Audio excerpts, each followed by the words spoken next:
पर ध्यान दीजिए, पढ़िए, देखिए क्या कहा जा रहा है क्वेश्चन में। बिंदुओं 4, -1 और -2, -3 को जोड़ने वाले रेखाखंड को समत्रिभाजित करने वाले बिंदुओं के निर्देशांक ज्ञात करने। चलिए, बिंदुओं 4, -1, तो यहाँ पर हमारे पास एक बिंदु हो गया, और ये जो बिंदु है इस बिंदु का निर्देशांक कितना दिया गया है, 4, -1 और -2, -3।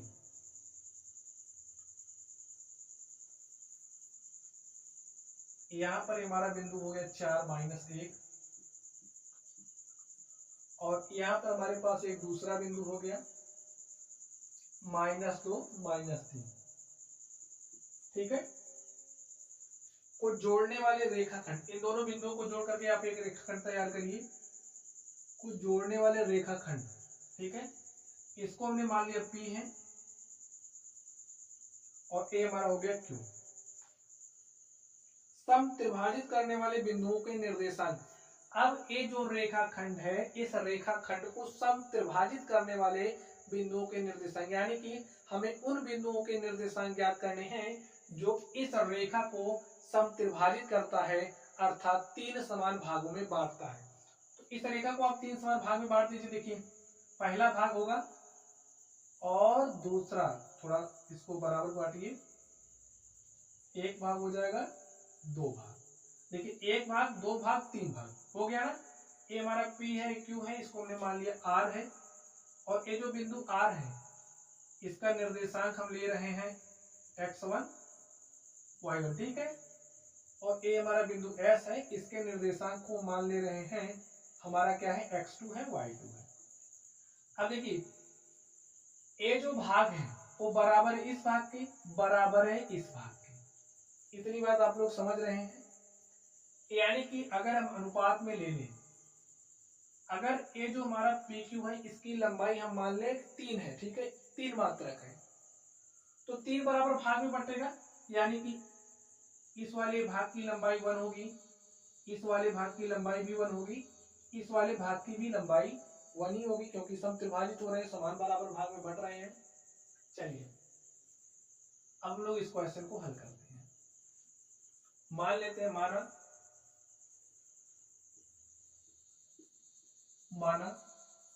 रेखाखंड PQ को, रेखाखंड PQ को समत्रिभाजित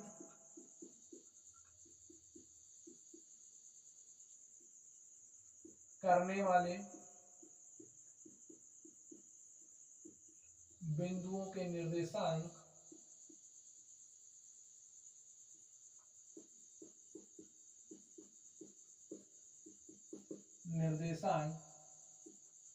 और ऑफ x1, y1 तथा s ऑफ x2, y2 है। ठीक है स्टूडेंट, चलिए अब हम लोग इस क्वेश्चन को सॉल्व करते हैं।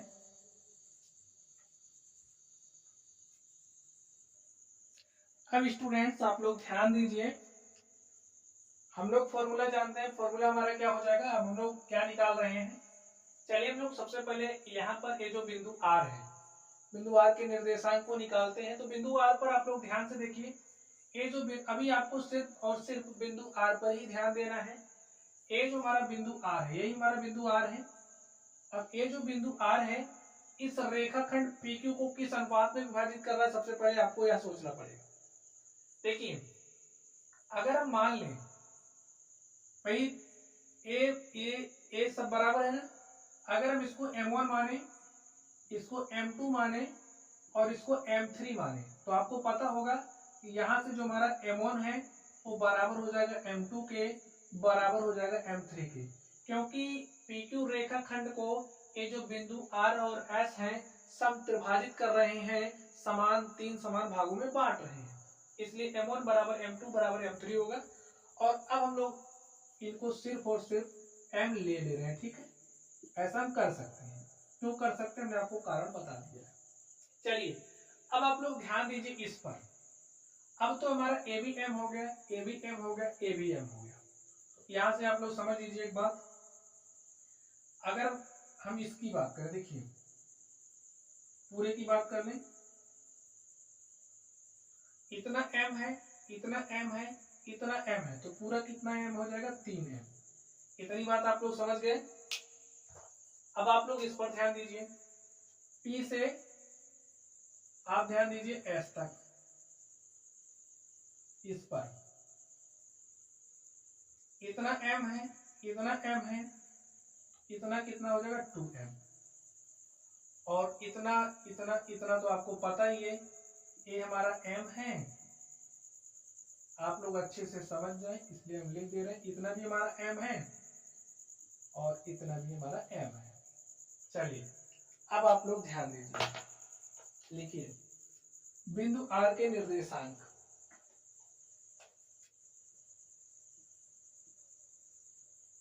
बिंदु R ऑफ x1 y1 के निर्देशांक।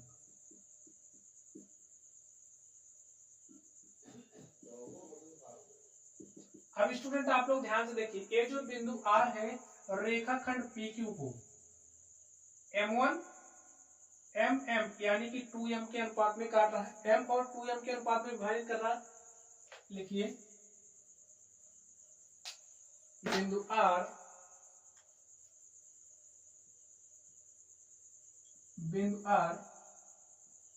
x1 y1 और रेखाखंड PQ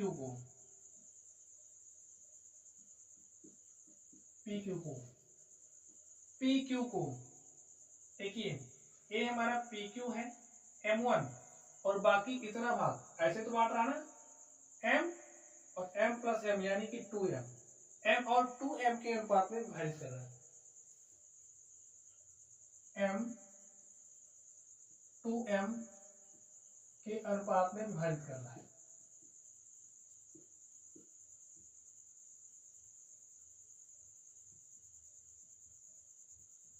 विभाजित करता है।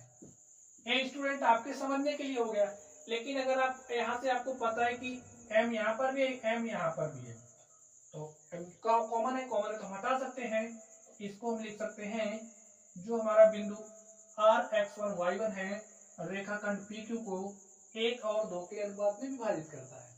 ठीक है, समझ गए आप लोग बात।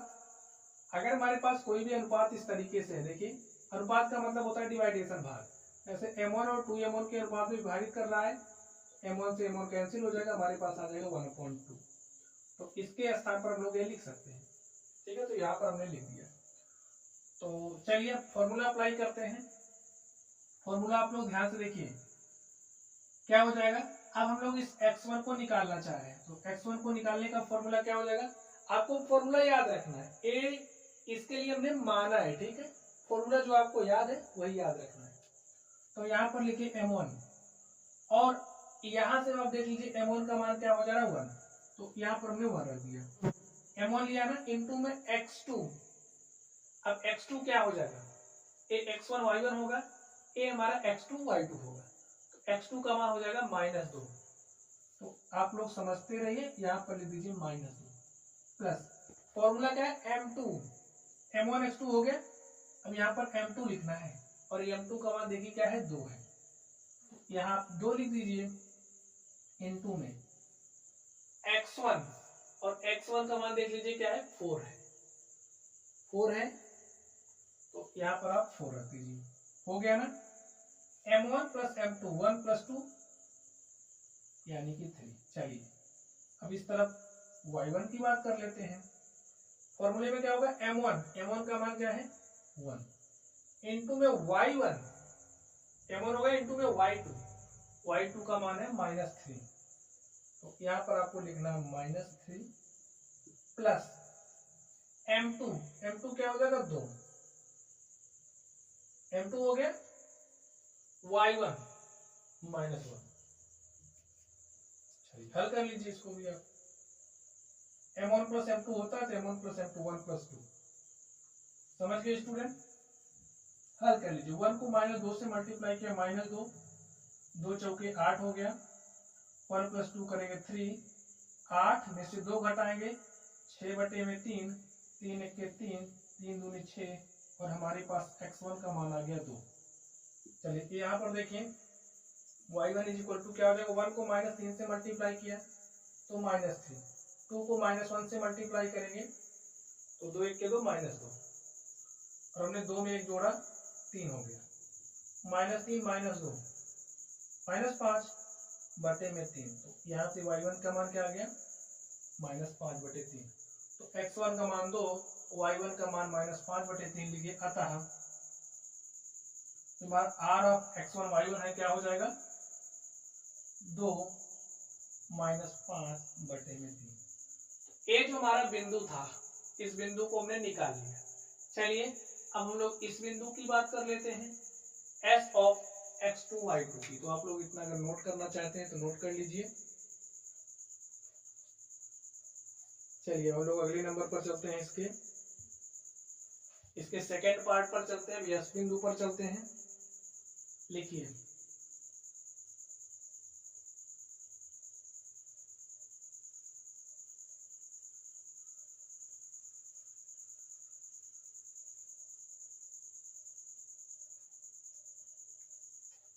बिंदु s ऑफ x2 y2 के निर्देशांक। अब आप लोग इस पर ध्यान दीजिए, ए रेखाखंड PQ है, रेखाखंड PQ को s किस अनुपात में विभाजित करा। देखिए भाई PS है एक भाग, दूसरा भाग हमारा SQ है, PS और SQ। PS कितना है देख लीजिए 2m है और कितना m है 2m और m के अनुपात में विभाजित कर रहा है, m से m कैंसिल, अर्थात 2 और 1 के अनुपात में विभाजित करता है। लिखिए बिंदु s ऑफ x2 y2 रेखाखंड PQ को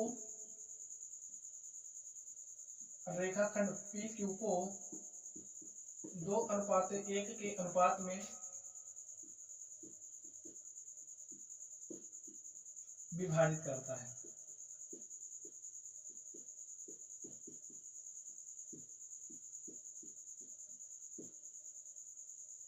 इसलिए बिंदु s ऑफ x2 y2 के निर्देशांक, ठीक है। अब लिखिए x2 इज इक्वल टू क्या हो जाएगा, फॉर्मूला आप लोग बताइए। फॉर्मूला होता है m1 x2, m1 का मान क्या हो जाएगा, देखिए इसके लिए m1 क्या हो जाएगा 2 और m2 हो जाएगा 1, तो m1 का मान लिखिए 2, m1 x2, अब x2 क्या है -2 है, तो यहाँ पर आप -2 रख दीजिए, प्लस m2 का मान कितना है 1 है, m2 x1 का मान है 4, तो यहाँ पर आप 4 रखिए, अपॉन में m1 प्लस m2 2 + 1, ठीक है स्टूडेंट। चलिए y2 की बात कर लेते हैं, y2 m1 का मान है 2, y2 का मान है -3, तो यहाँ पर आप -3 लिखिए, प्लस यहाँ पर लिखिए m2 का मान है 1 इंटू में y1 का मान है -1, अपॉन में m1 प्लस m2 2 + 1, ठीक है। समझ गए आप लोग कैसे करना है, सॉल्व करिए। 2 गुणे -2 -4 आ गया, प्लस 1 गुणे 4 करेंगे तो 4 हो जाएगा, 2 में 1 जोड़ेंगे 3 हो जाएगा। यहाँ पर देखिए y2 क्या हो जाएगा 2 गुणे -3 -6, 1 गुणे -1 बटे में 3, -6 -1 -7 बटे 3, और यहाँ से देखिए -4 + 4 हो जाएगा 0 बटे 3, यहाँ से 0।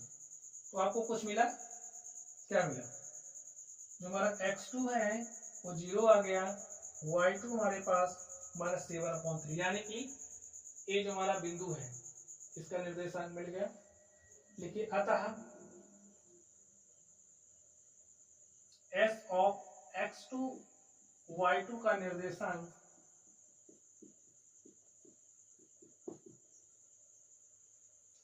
0 - 7/3 है,